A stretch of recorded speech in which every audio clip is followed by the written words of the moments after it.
Hello friends, नमस्कार। आप सभी लोगों का स्वागत है मेरे YouTube channel New Haven Classes में। आज की इस वीडियो में हम बात करने वाले हैं exercise video of adjective class, यानी कि सिंथेटिक्स हम लोग पढ़ रहे हैं यूपी बोर्ड के 11th और 12th के बच्चों के लिए बहुत इंपॉर्टेंट है। एडजेक्टिव क्लास थोड़ा बड़ा क्लास है, इसमें 3 पार्ट में वीडियो अपलोड होंगे। एक्सरसाइज पार्ट 1 का वीडियो अपलोड हो चुका है, डिस्क्रिप्शन में लिंक दी गई जहाँ से वहाँ से आप देख सकते हैं।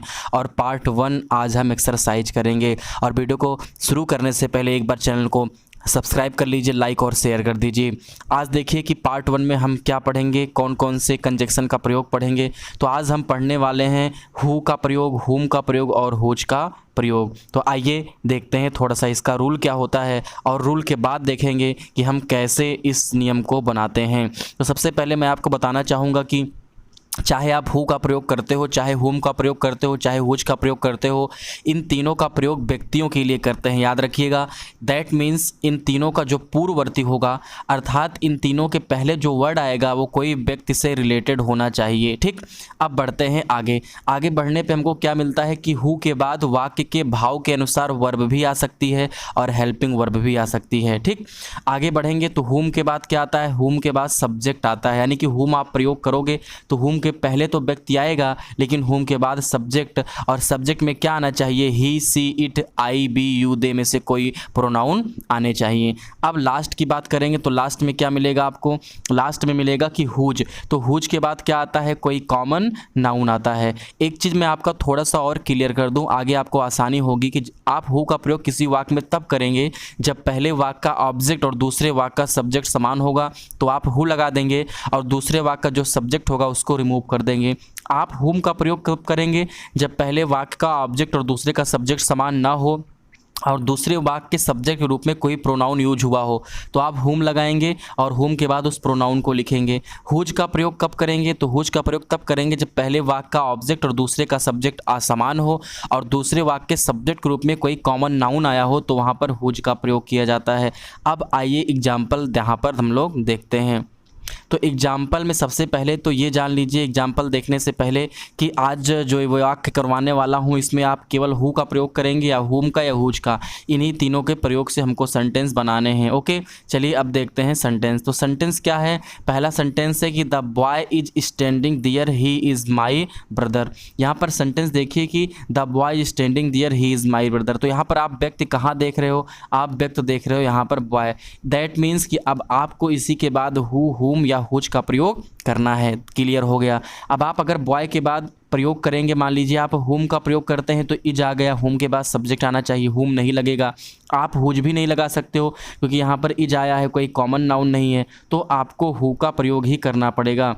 तो सेंटेंस आपका कैसे बनेगा, सेंटेंस आपका बन जाएगा कि the boy who is standing there. अब आपने बॉय के बाद हु लगाया, अब देखिए हु के पहले कोई व्यक्ति आ गया बॉय, और हु के बाद हेल्पिंग वर्ब आ गई, आपका सेंटेंस यहाँ पर क्लियर हो गया। अब आइए कुछ और सेंटेंस हम लोग देखते हैं। अब अगले सेंटेंस की जब बात करेंगे तो अगला सेंटेंस क्या है कि some people die for some noble cause. ये सेंटेंस यूपी बोर्ड में कई बार पूछा गया है, लास्ट ईयर भी पूछा गया था कि some people die for some noble cause, कुछ लोग कुछ श्रेष्ठ कार्यों के लिए मरते हैं, they are honoured by everyone, वह सबके द्वारा सम्मानित किए जाते हैं। अब कई बच्चे क्या करते हैं, इसी दे के स्थान पे हु लगा देते हैं।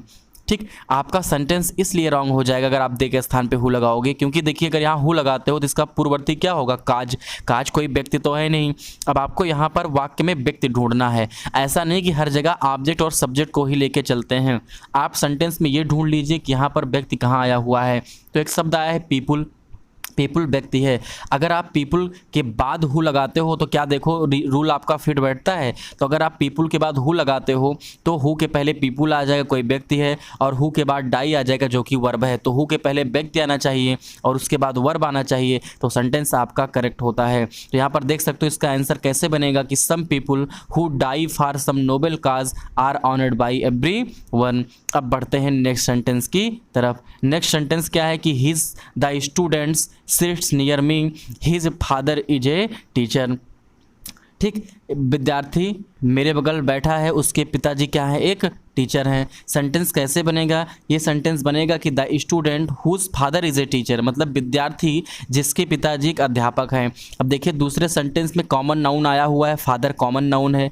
अब आपको कॉमन नाउन के लिए किसका यूज करना होता है? हुज का यूज करना है। बट अगर आप यहाँ पर हुज का यूज करते हो तो इसके पहले कोई व्यक्ति नहीं आएगा, और व्यक्ति कहाँ है? स्टूडेंट्स। तो आप पहले स्टूडेंट्स लिखोगे, फिर हुज लगाओगे, फिर कॉमन नाउन लिखोगे और अर्थ निकालोगे तो अर्थ बिल्कुल भी सही निकलेगा कि the students whose father is a teacher, विद्यार्थी जिसके पिताजी एक टीचर हैं, सिट्स नियर मी, मेरे बगल बैठा है। अब आइए देखते हैं अगला सेंटेंस। तो अगला सेंटेंस क्या है? अगला सेंटेंस है कि he met his old friend. Old friend means बुढ़े मित्र मत कहिएगा, पुराने मित्र से मिला। वह अपने पुराने मित्र से मिला। He is now a DSP, वह अब एक डीएसपी है। डीएसपी बहुत बड़ी पोस्ट होती है, आप मेहनत करोगे तो इससे भी अच्छी पोस्ट भी आपको मिल सकती है। यहाँ पर देखिए पहले वाक्य में ऑब्जेक्ट क्या है? फ्रेंड। दूसरे वाक्य में सब्जेक्ट क्या है? ही। व्यक्ति कहाँ आया हुआ है? यहाँ आया हुआ है।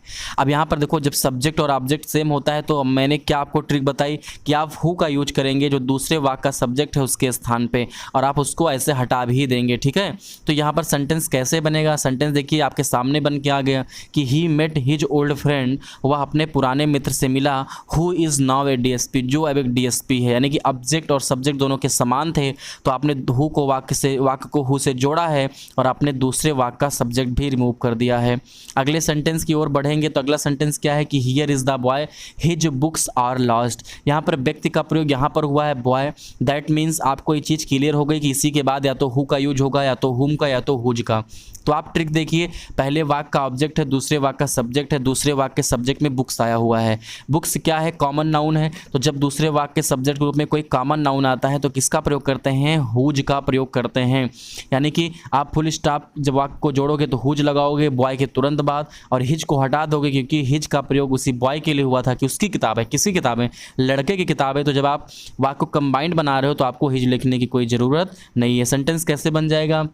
सेंटेंस आपका हो जाएगा कि here is the boy whose books are lost.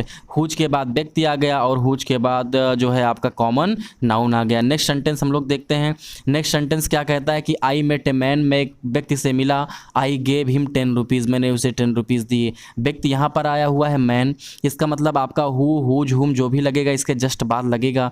लेकिन अब आप देखिए पहले वाक्य का ऑब्जेक्ट मैन है, दूसरे वाक्य का सब्जेक्ट आई है। सब्जेक्ट और ऑब्जेक्ट दोनों के अलग अलग हैं।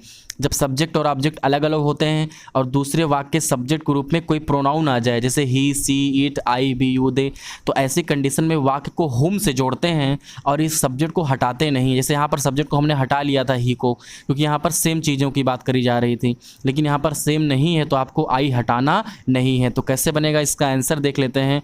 इसका आंसर हो जाएगा आपका कि आई मेट ए बॉय हुम आई गेव 10 रुपीज़। अब आपको हिम लगाने के, देखिए इन शब्दों को भी हटा दें क्योंकि मैं एक आदमी से मिला, मैंने उसे 10 रुपये दिए। आपके दो वाक्य थे तो आप हिम मतलब किसे आपने दिए? मैन को। तो जब वाक्य कंबाइंड आपका हो रहा है तो आपको लिखने की कोई ज़रूरत नहीं है कि यहाँ पर आप हिम लिखो। तो कैसे बन गया? आई मेट ए बॉय हुम आई गेव 10 रुपीज़। मैं लड़के, यहाँ पर देखिए थोड़ा सा मिस्टेक हो गई, यहाँ पर मैन था तो यहाँ पर भी मैन होगा, ठीक। यहाँ पर आप करेक्ट कर लीजिएगा इसको, यहाँ पर मैन ही किया जाएगा।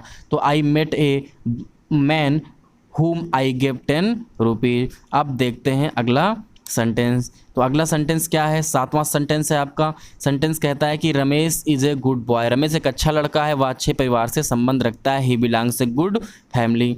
तो यहाँ पर देखिए बॉय शब्द आया हुआ है, ठीक। पहले वाक्य का ऑब्जेक्ट क्या है? बॉय। दूसरे वाक्य का सब्जेक्ट ऑब्जेक्ट क्या है? सब्जेक्ट ही है। यानी कि पहले वाक्य का ऑब्जेक्ट दूसरे वाक्य का सब्जेक्ट समान है, तो आप वही रूल अपनाओ, ही लगा दो और सब्जेक्ट को रिमूव कर दो। तो कैसे बनेगा? Ramesh is a good boy who belongs a good family. देखिए हु के पहले आपका व्यक्ति आ गया और हु के बाद आपका वर्ब आ गया। तो रूल यही होना चाहिए कि इसके पहले व्यक्ति और इसके बाद क्या आना चाहिए? कोई वर्ब या हेल्पिंग वर्ब आनी चाहिए।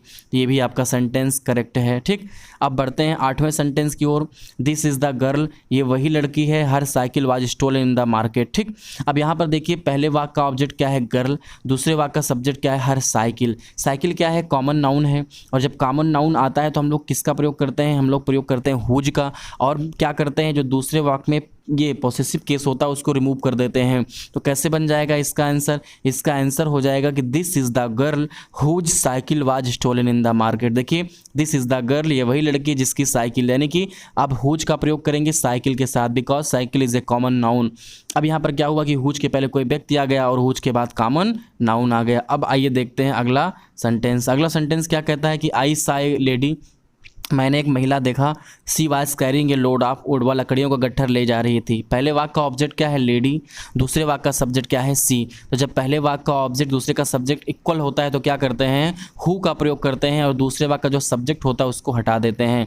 तो आंसर कैसे बन जाएगा? इसका आंसर बन जाएगा कि आई सा ए lady who was carrying a load of would. यहाँ पर देखिए आपने हु का प्रयोग किया, हु के पहले महिला आ गई यानी कि व्यक्ति आ गया और हु के बाद क्या आ गया? हेल्पिंग वर्ब आ गया। तो आपका आंसर ये करेक्ट हो गया। आज का लास्ट सेंटेंस देखते हैं कि my friend has gone to Mumbai, मेरा दोस्त मुंबई जा चुका है। यू मेट हिम यस्टरडे, तुम उससे कल मिले थे। यहाँ पर देखिए सबसे पहले माई फ्रेंड, अब इसी के बाद आपका हु हुम हुज का प्रयोग करना है।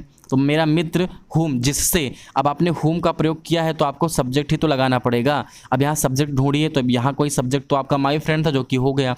अब हुम के बाद वही सब्जेक्ट लगाएंगे जो कोई प्रोनाउन होगा, जैसे ही she it I we you they, तो यहाँ पर यू आया हुआ है तो इस वाक्य को इसके जस्ट बाद लिख देंगे। तो my friend whom you met yesterday has gone to Mumbai, मेरा मित्र जिससे आप कल मिले थे मुंबई जा चुका है। तो हुम के पहले देखिए माई फ्रेंड आ गया, व्यक्ति आ गया, और हुम के बाद यू आ गया यानी कि सब्जेक्ट आ गया। तो इतना याद रखिएगा कि अगर पहले वाक्य का ऑब्जेक्ट दूसरे का सब्जेक्ट समान है तो हु का प्रयोग करेंगे, सब्जेक्ट को हटा देंगे।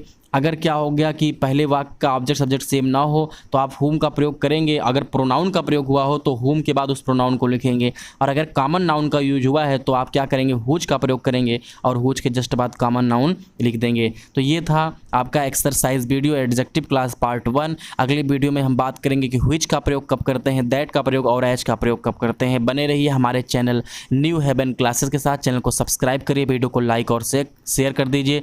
Thank you all of you for watching the video।